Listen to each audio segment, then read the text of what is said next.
Today's coffee from Helioroast comes from Yemen, from the highest mountains of Yemen, the Matari region. As you can see, this amazing area has buildings that are vertical on top of mountains, and then there are these rock terraces on which agriculture is performed. The big question is about the price. This is expensive coffee. Why is it so expensive? And what makes it so good? What makes it worth this expense? We'll try and address both of those and give a glimmer into the region and how coffee fits in that way of life. First of all, ancient lava flows created these steep valleys out of the mountains.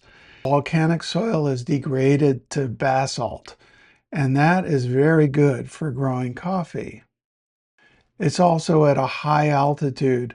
It's cool year-round, and it only rains 5 to 10 inches per year. That climate enables people to refrigerate or store coffee naturally. It's 60s to 70s year-round. There's no need to rush. The cool air keeps the beans fresh for long periods. The coffee plants are very small due to the high elevation. These small plants don't need much water.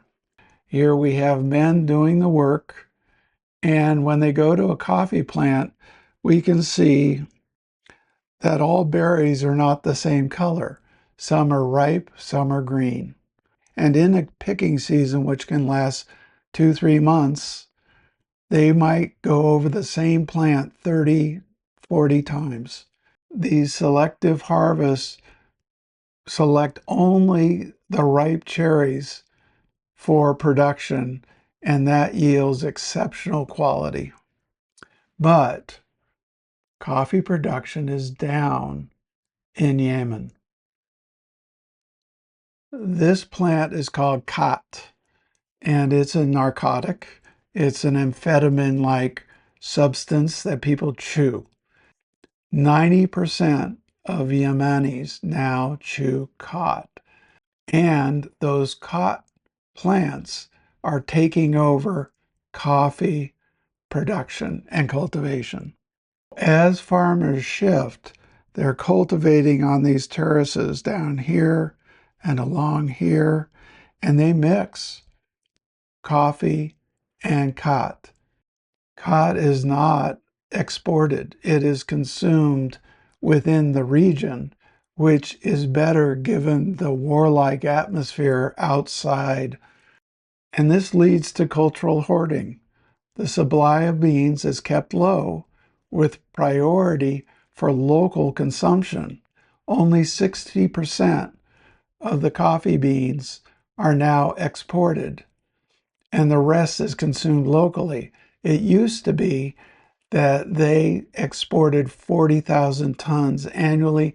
That's gone down to 7,000 tons. The amount of consumption internally remains the same. So the good stuff is kept to the locals. That's part of their culture. This is not an export first crop. So as exports plummet, the price goes up, but the quality remains high. It has wine-like qualities, and the highest altitudes create the crisp sharpness that makes it like a sparkling white wine. Now we're ready for the fun part. I'm going to taste Matari beans roasted by Helioroast to Full City Plus. And the first thing to notice, I don't even need to get close. This is a huge aroma. It fills the entire room, my nostrils, the whole area. The aroma is earthy and very, very strong. Next, let's do a taste.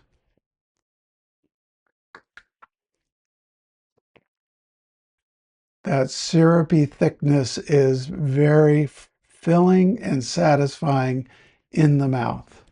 And the flavor.